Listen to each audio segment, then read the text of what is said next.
wazi. Hey. Yes. Yeah. Nilisema afandi, pesa mi sina, leo ni mandi. Ile imebaki na kulisha mtoto, siko nimejipanga kulisha hongo. Itabidi umeniacha mkono, itabidi umewacha uongo, itabidi umewacha pingu za maisha nimeshazifunga na mangoma tumeshazitunga. Afandi, nilisema afandi, pesa mi sina, leo ni Tuesday. Ile imebaki na kupika soko, niuze za wiki nipate riziki. Itabidi umeniachilia bwana, leo utanielewa. Buda boss nimeshachelewa, buda boss nimeshanyeshewa, buda mimi siwezi oga tena. Afandi, nilisema afandi, pesa mi sina, leo ni Wednesday. Ile imebaki. A big hello and a warm welcome to UNI-CHATS. I am your genial host, Kelvin Mongai. Now, today's topic is a biggie. Its impacts and effects can already be felt in the lives of just about every other Kenyan. And as such, we as the youth felt like it has to be discussed in the depth and seriousness that it deserves. So we will be discussing the BBI and its possible impacts on the youth of the country. But before we get into all that, I would like to give my panel the opportunity to introduce themselves to you and tell you where and what they are studying or what they are currently engaged in. From my extreme left-hand side, please. Daniel Moshiri, a recent computer science graduate. Hello, my name is Salome Kanebe, a recent graduate in political science and public administration. Hello, my name is Mark. I'm a finance student at Square. Hello, my name is Evans Gitura. I am a business information student at University of Nairobi and an accountant at Crafts with Meaning Kenya. Thank you very much, Kevin. Greetings, guys. My name is Njuguna Kiuna, and I'm a political scientist. Thank you. My name is Charles Viango. I'm a graduate of Kenyatta University, where I studied economics and finance. Well, today's panel is hot. Let's get started on this. There is a document titled the BBI, the Building Bridges Initiative, that has allegedly been in the works for the past 2 years. And in these 2 years, it has gone through all the formulation protocols. Now, having read the BBI, is it your opinion that it is the weapon that will end negative ethnicity in the country? The BBI, the report, and its various revisions is touted as the future of this nation. But I don't think so. It is not. Why don't you think so? You see, everything should be looked at the context in which it was developed, the history and the proponents, right? So if you look at the guys pushing for the agenda that is in the BBI, are the two guys who are the sources of the problems in this country. So there is no way that you can create a problem and at the same time claim to solve it. It cannot just work. Mm-hmm. Yeah. Mm-hmm. Okay, thank you, Kelvin. We are in a time where the Constitution of Kenya, COK 2010, was inaugurated and promulgated in 2010.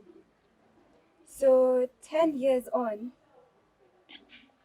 the things that the Constitution was meant to achieve.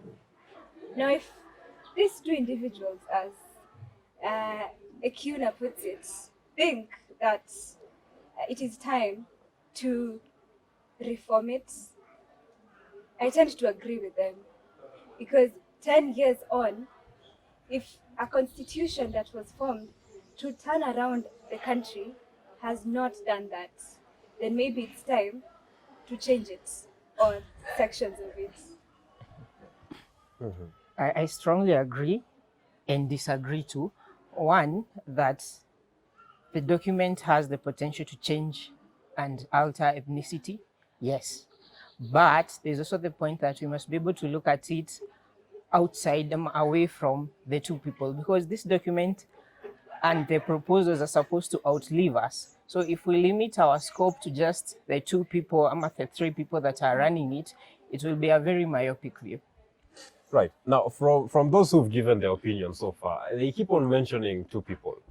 But for the ones remaining, right, I would want us to look beyond the two people, observe the BBI as it is, and tell me, is it the future? Or rather, is this document the future of our beloved country?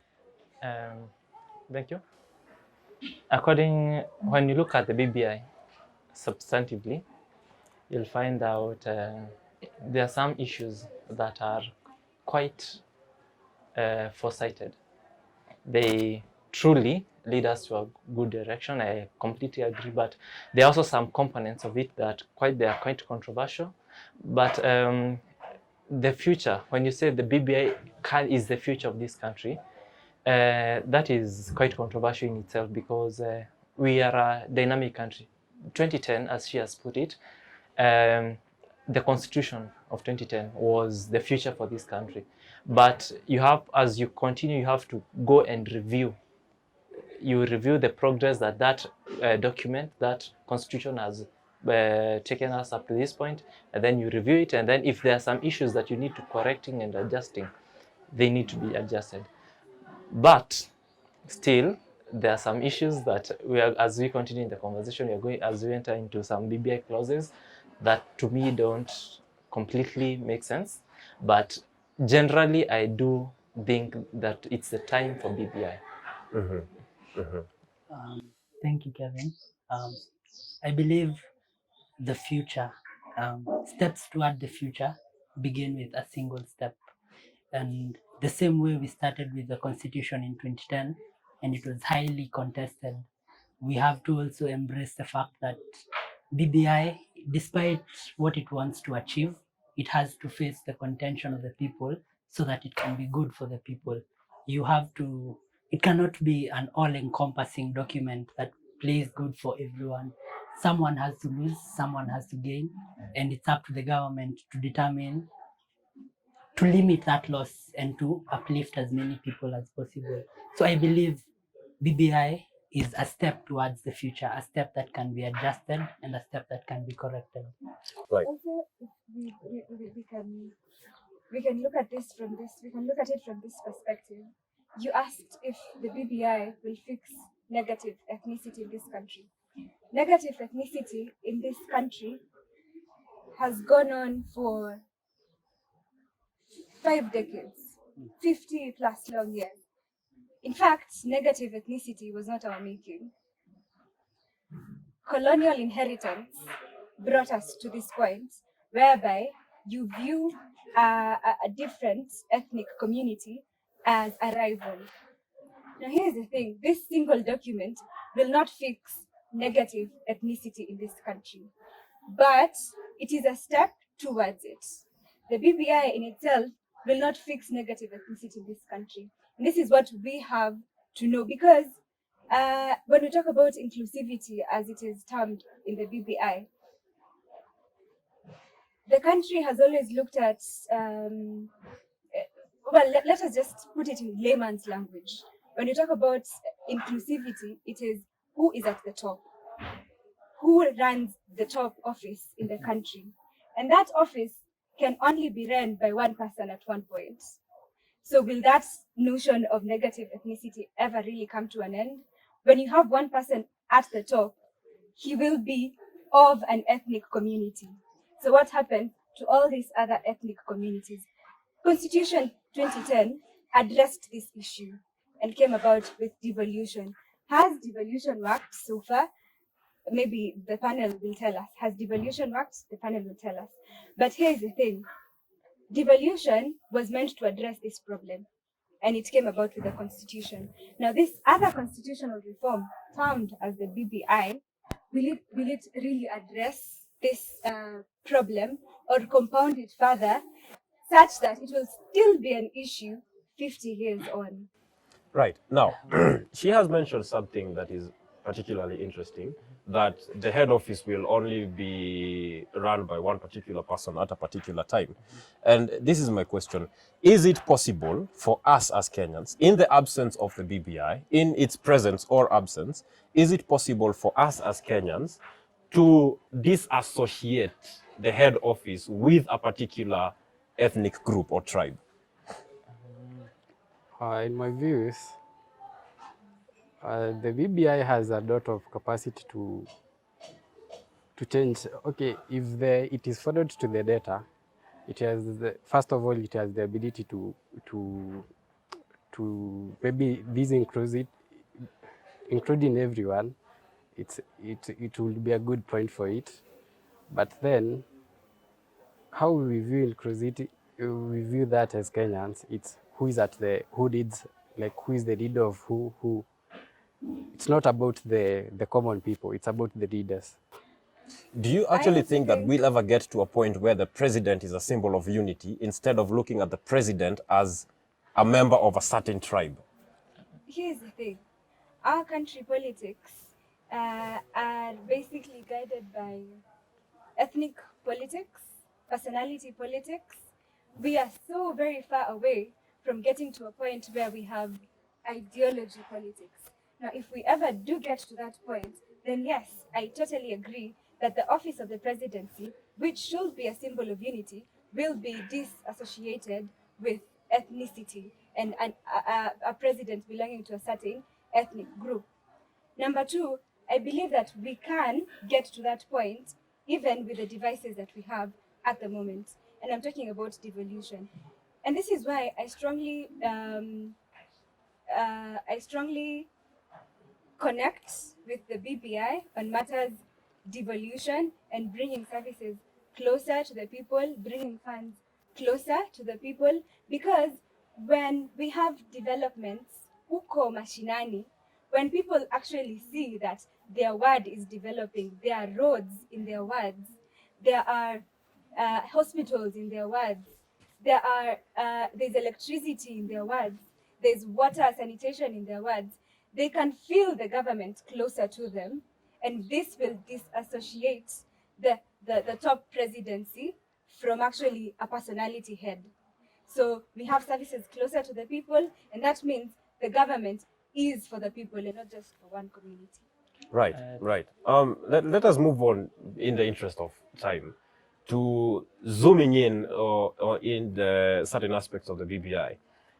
In the document, there are certain sections of it that discuss matters concerning the youth. And well, you as recent graduates and possibly venturing into the job market know that there is a lot of corruption and nepotism and several other factors that hinder you from getting the kind of jobs that you are qualified for. So will what is outlined in the BBI, particularly on matters concerning the youth and these vices? Let me respond to that with 2 points. The first point, I want to respond to the main purpose of the BBI, which is to end negative ethnicity. BBI is a necessary but not sufficient step. That is the first thing. Two, I kind of disagree with her point about devolution, because development is not just substantive. People also need to feel included in that development, because if you look for the record over the past 10 years, since 2013, that is around 8-9 years, you'll find that some progress have been made in terms of road, electricity, and other progress that have been made, but people don't feel that they are included in the government. So I think devolution is not enough to end negative ethnicity, and that's why the BBI, that's actually what warranted the BBI, because people say, okay, there was devolution as a plan to end ethnicity, but it hasn't worked. BBI is supposed to finish the race, but it won't only, as it won't end ethnicity alone. That is the first point, because you find that inclusivity, there will always be, as long as she said, there will be one head, there's always another part that is losing out. Now, on the second point about the youth and inclusion, as I said, BBI is necessary, but when it talks on matters corruption, I don't see how measures that have been put in the BBI that are specific, clear, and concise plan to deal with the corruption menace.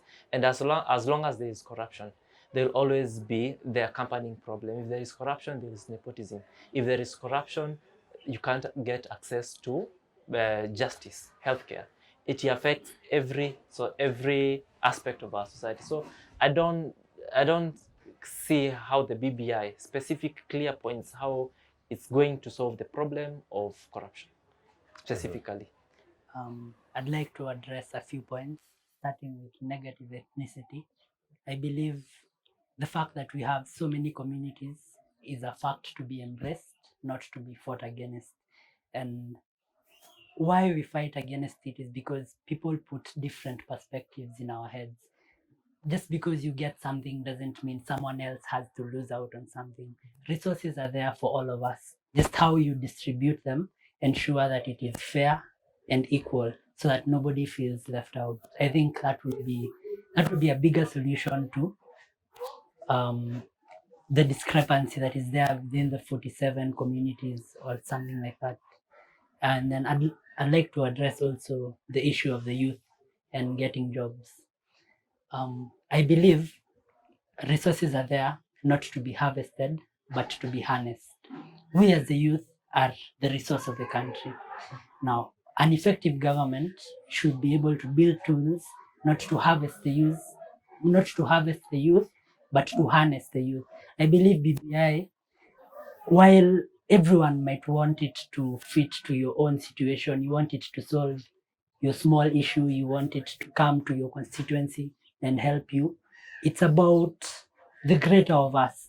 The policies put in the document need to be able to encompass you and me, despite our different backgrounds, and still put us ahead enough to ensure the prosperity of the country. So attaining the individual person who wants a job, who feels they have been blocked by whatever it is that society has put as a barrier in front of them, the bigger question will be, what are you doing? You might be doing something and it's not working, but at the same time, there's only so much that the government can do for you. You have to put in your own effort. You have to be the resource that can be harnessed, so that when you're harnessed, you become something better than you are, something better than what the government expected you to be. And that prosperity is not only for you, it's for you and the people around you, and the people around you are your country. So I believe if we took a different perspective from the BBI and just used it to don't look at it as your individual problems. The problems facing the country are bigger than just, this is my ward, this is my constituency. You have to look at it from, these people want to help the youth. I am not the only youth. We are very different youth, very different backgrounds. And while we might want it to be specific to our needs, it needs to help everyone. Yeah. All right.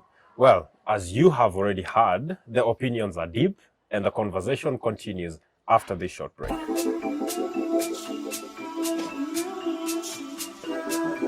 Welcome back to UNI-CHATS. I am your host, Kelvin Mongai.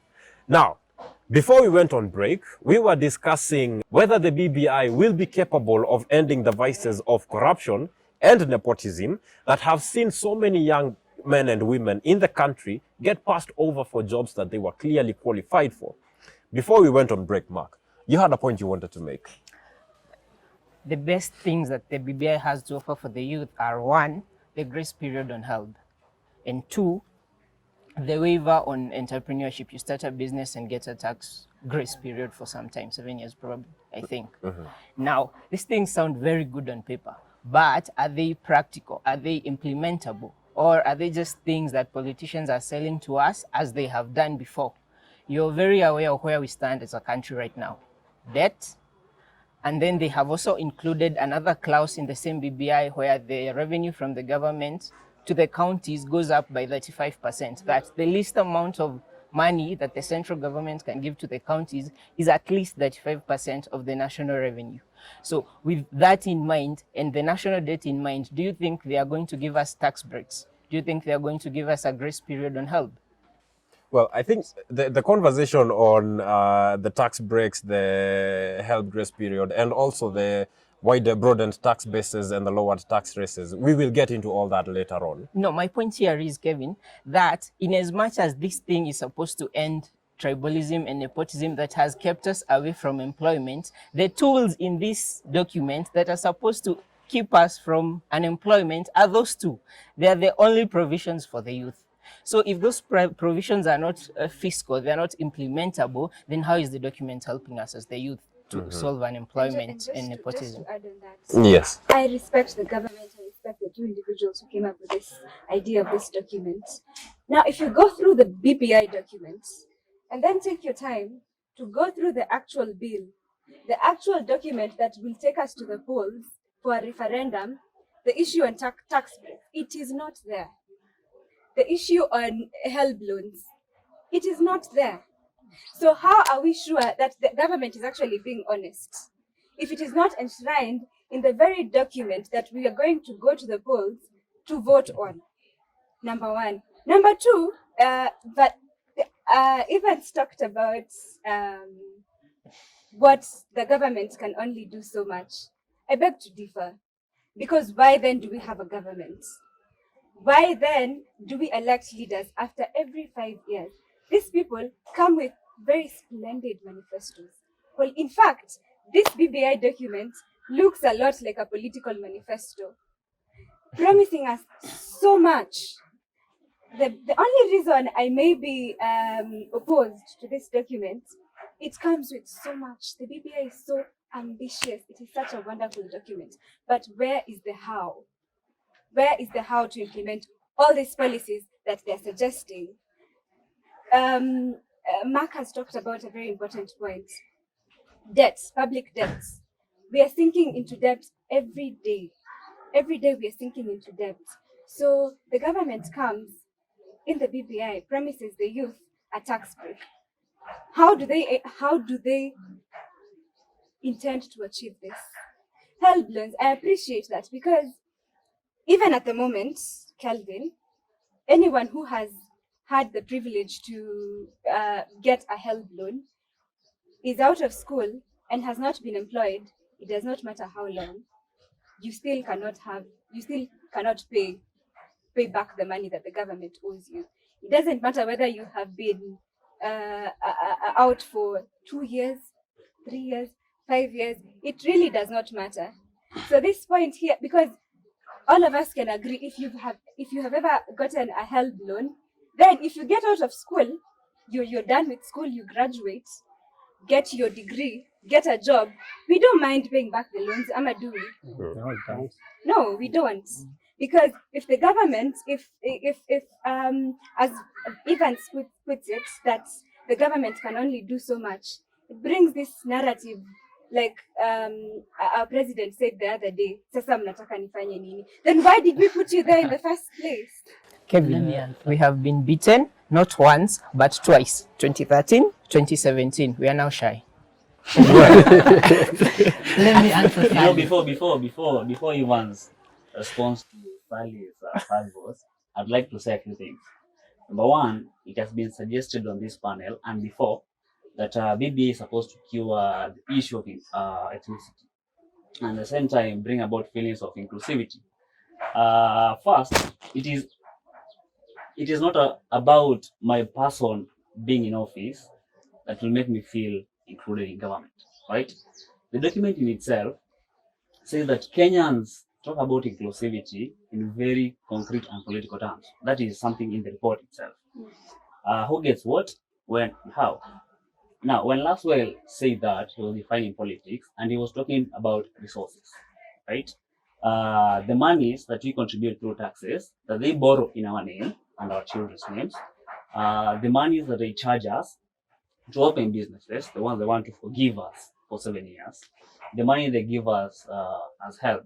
These are the sources that Kenyans want to feel as part of. If this money then cannot be divided equally and in a manner that will make me feel included in government, with the past dispensation, with the current, not the past, the current dispensation, what makes us feel or think or imagine are the same champions will somehow transform and start giving us money. We saw what happened the other time in Senate, where guys were voting because of party lines and regions to ensure that monies are disbursed to their regions. That is not how it should be. Another thing that you must mention is that I should forget my own interests and think about the people, the youth as a whole. Man is a selfish animal. Man at his core is selfish. There is absolutely no way that will want me as a person, whether you look at me from the tribal perspective or my age or my ability or disability, and want me to ignore my own interests. Even when I talk about my tribesman is in office, I'm talking about my tribesman, not our tribesman, because we never sat anywhere and elected this person to represent our tribe. So I'm talking about them because of the language we share. So I cannot subtract that from the conversation. It is about me. I'm supposed to look at myself. Yes. Even as I go to vote, it is my vote. Then the other thing, I know he's burning. The other thing is on the youth. Youth.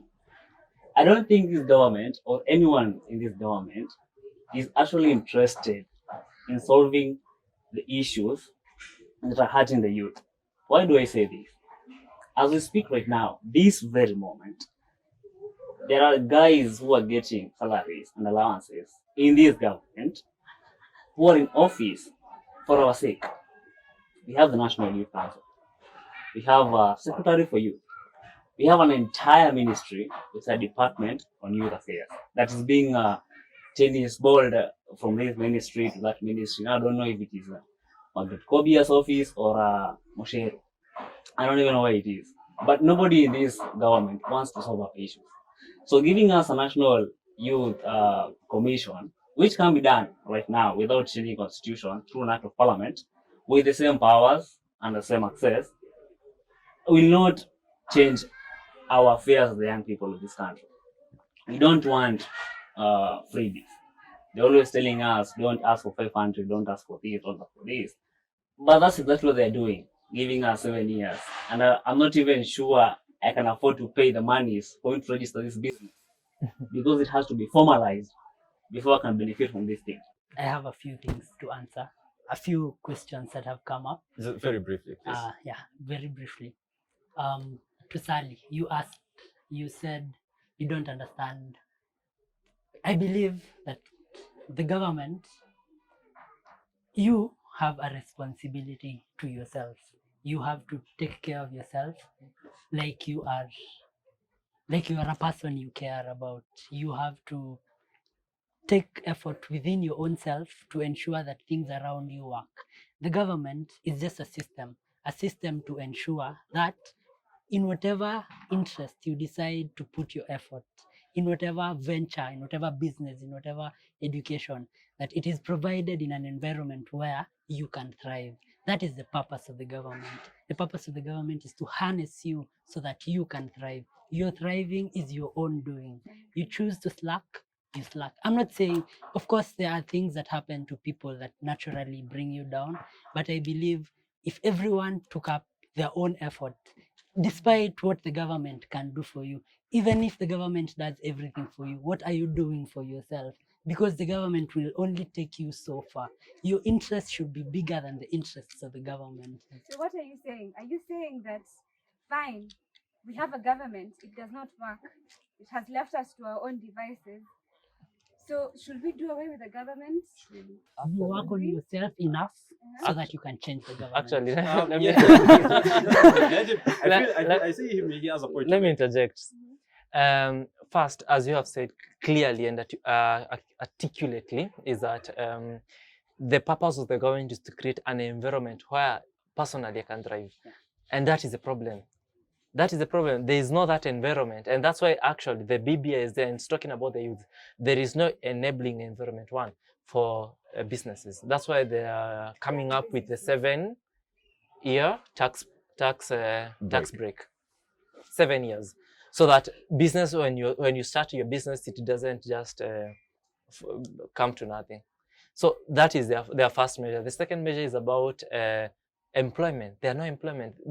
We are generating more graduates than the jobs that are being generated in the country. What is the government? The question should be, how exactly how, and I'm very quite interested about the details because hizi vitu zingine tumezisikia. Promises, We laptops have had for them. class ones. Yeah. And I'm not political, but the problem is our parents have had these notions, they have told them to us, we have seen those promises, we want to know the details. Exactly how are you going to create an enabling environment about that I can be able to go and get a loan, okay? And if I get that loan, how am I protected against the so many competition, so many big firms, so many other? How does the government create that enabling environment? The question is not the what, It's the how. The how. Can I answer you? And let me answer everyone. Right, before we move on. Before we move on, this is the last point before we move on. Here's just how the government creates the how. Here's how the government should create the how. Yeah, here's how the government should create the how. So, No. Let's give him time. Let's give him time to voice his opinion. Okay. Yeah, I will say what it has done. Let me first say how it should. okay. So the ideal situation is you as an individual, you are placed in a society. You wake up one day and you find yourself in a society where there's opportunities and there's threats. There's all these things you have to face to become the person who you want to be, right? And we will complain here. Our parents have complained about politics. Their parents complained about politics. We are complaining about politics. Like, for how much longer can you complain before you realize that you have to do something about it? And doing something about it doesn't necessarily mean going to the same devil that has put you down to get you up. Sometimes, I'm not saying it's very feasible, but I feel it's a question of perspective. We have come so far. We have fought so many wars, and all that needs to change is how people think. If you can find it within yourself that, yes, the government is doing all it can to either put me up or bring me down, but what am I doing for myself? You know, the government wants only so much. The government wants votes. Your politician wants your votes. Your politician, what do you want for yourself? What can you provide for yourself in spite of your government being insufficient? Very last one. Here's the thing. I totally agree with what you're saying. I have, as a human being, as Kuna put it, we all desire self-preservation, right? Yeah. It is inherent in us. Innate. So here's the thing. What we have to understand is that the government forms part of our everyday life. From the minute you are born, in fact, from when you're conceived, the government is involved. So we cannot shun away the government and the role that the government plays in our individual and personal lives. From when you're born, you get a birth certificate from the government. We pay taxes. What are these taxes meant to do? Yeah, I get Taxes you, are I meant get to you. work for the people, Yeah. right? So we pay our revenue, and the government has the responsibility to create a conducive environment for individuals to thrive. Yes, let me answer one last one. Please. The very last one, I feel. The very last one, then we really have to move on. Okay, the very last one. The government will only, like we have been saying here, the government will only give you so much. The interests of the government, you see, when you wake up and you look at your life, it's about you. It's about what things can work for me and the people around me. But then you see, your situation is not the same as the millions of other youth people who have other different situations. And let me tell you how the government, often we tend to criticize the government so much that we ignore the fact that there are people who have passed through the same government and somehow have made it out of it, and they have made it so that they have come back to government And this to is try and change it. actually what we want to address. Uh-huh. Because if we have a government providing opportunity, let these opportunities be equal to everyone. From the youth in Marsabit to the youth in Lamu County, let these opportunities be equal. Because that's what the government does. Because everyone, after all, everyone is paying taxes. And that's the role of the government. The better you harness your resources, the more equal And you are. I don't even think we are disagreeing All I'm saying is, for a long time, the government has left us to our own devices. Now, you want to advance the status quo. We want, I think me, Charles, we want to do away with the status quo and actually bring a government that works for the people. So Now, this conversation is on fire, and there will be so much more coming after this short break.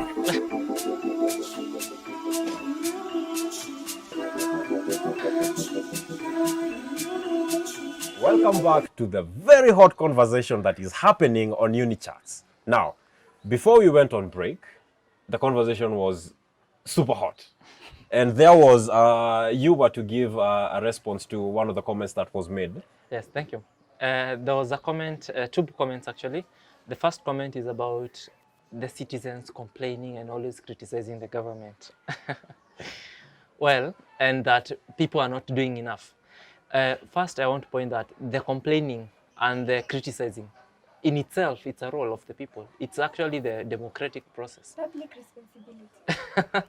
Let him As you finish put his it, point, thank please. you. So you find that by criticizing the government, you make the government think and rethink, review the policies that are going to feed us. And also, it's about holding the government accountable, which is very important. And it's actually, as she puts, our civic duty and responsibility to do that.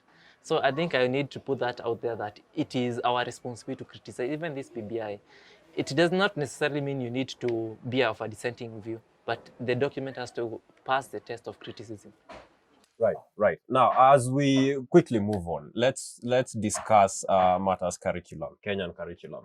Now, as the youth, and having interacted with each other and with the rest of the youth in the country, I am sure that there was a certain point in which Kenyan curriculum came into question in matters, what's the word I'm looking for? Civics. No. Relevance. In matters relevance. The Kenyan curriculum has been criticized by the youth of the country because it seems that it has become irrelevant. Now, in the BBI, there is a proposal to introduce the subjects of ethics and civics from the lower levels of education to the highest ones. Now, will this work in promoting unity in the country? Mr. Moshiri, please. All right, thank you. First of all, as we earlier said, these things, most of these things just look good on paper. And if that was really implemented, I think it will be a very good idea to, from when a kid is just that young, it's good to give him the knowledge that how the government processes works and all that. But then how these will be implemented, it's just a great challenge. Maybe I just view it as one of the very many things that are always implemented, but they don't work in the long run. Maybe if I may add on what he said, introducing the civics education in our curriculum, I think it will do us good, because our older generation had it in their education system. There's a negative narrative that has been propagated across the board, which is politics is a dirty game. Leave politicking to the politicians. Now, if we introduce this curriculum in our schools, our children will learn the governance processes, what it means to be a leader. The more we have this inculcated in our children, all the way up to higher education, I think we will have more brilliant minds, more professional minds in politics, other than politicians in politics. So we will have actual leaders for politicians. Right. And talking about politics, politicians, and leaders, there was a time during one of his very many State of the Nation addresses last year when the president mentioned that one of the aims of his government during the period of time that they have been in power has been to move the youth from earners of wages to owners of capital. Now, let us shift the focus to ourselves. How do we, as the youth, move in this direction? Here's what I believe about becoming an owner of capital. Very often, when the government proposes to give jobs to the youth, I take it that they provide opportunities in parastatals and things like this that offer a small stipend, usually just enough to cover for probably fare as a youth working for the government. Being an owner of capital is a responsibility. You don't just take it for granted. It's having a resource and utilizing it enough and responsibly enough, one, to not deplete it, and two, to maximize it while allowing you to continue using it. So it takes more than just give me money to make me an owner of capital. It takes show me how to turn this money, because it's just money. It's not capital until you put it down somewhere and take some risk.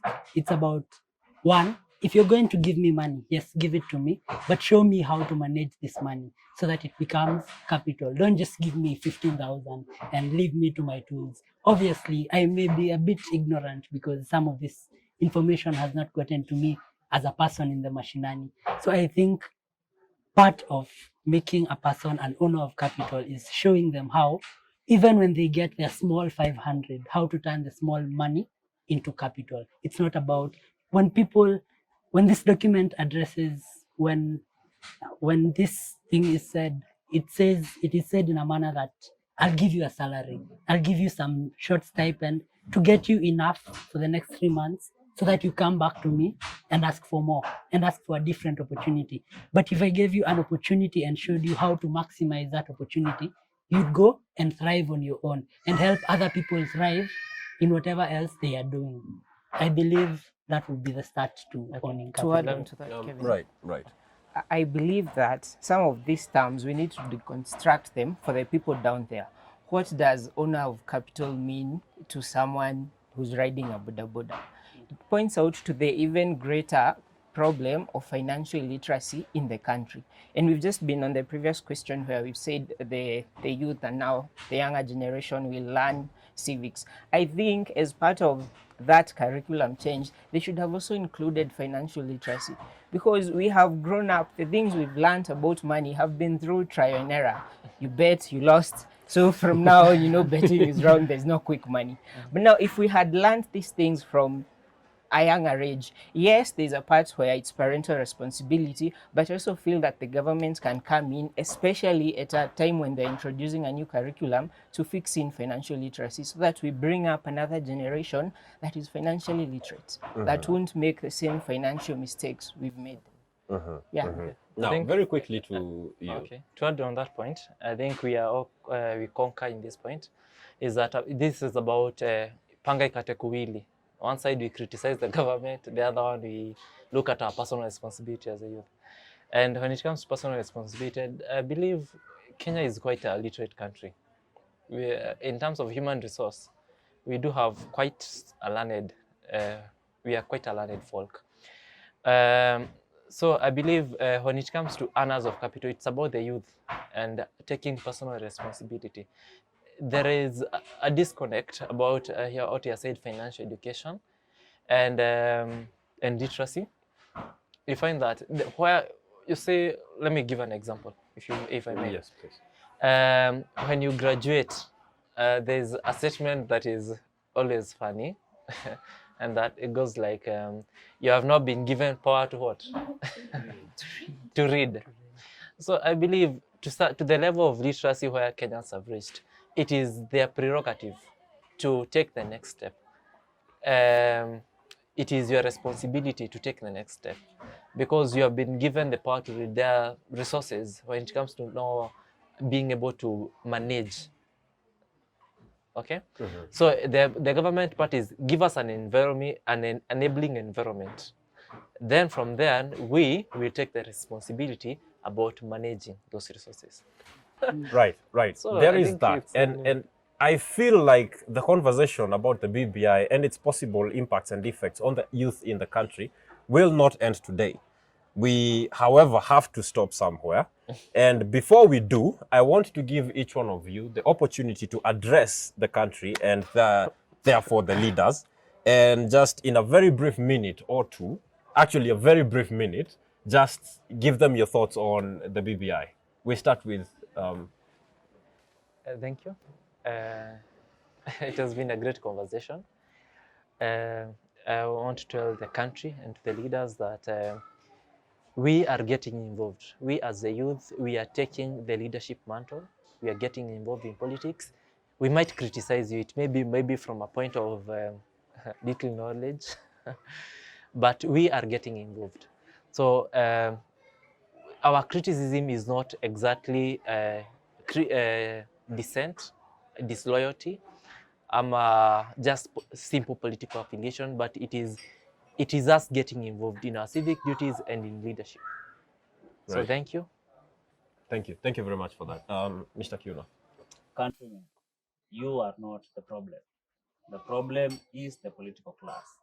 Do not allow anyone, your political leader or otherwise, to tell you that it is you who is the problem in this country.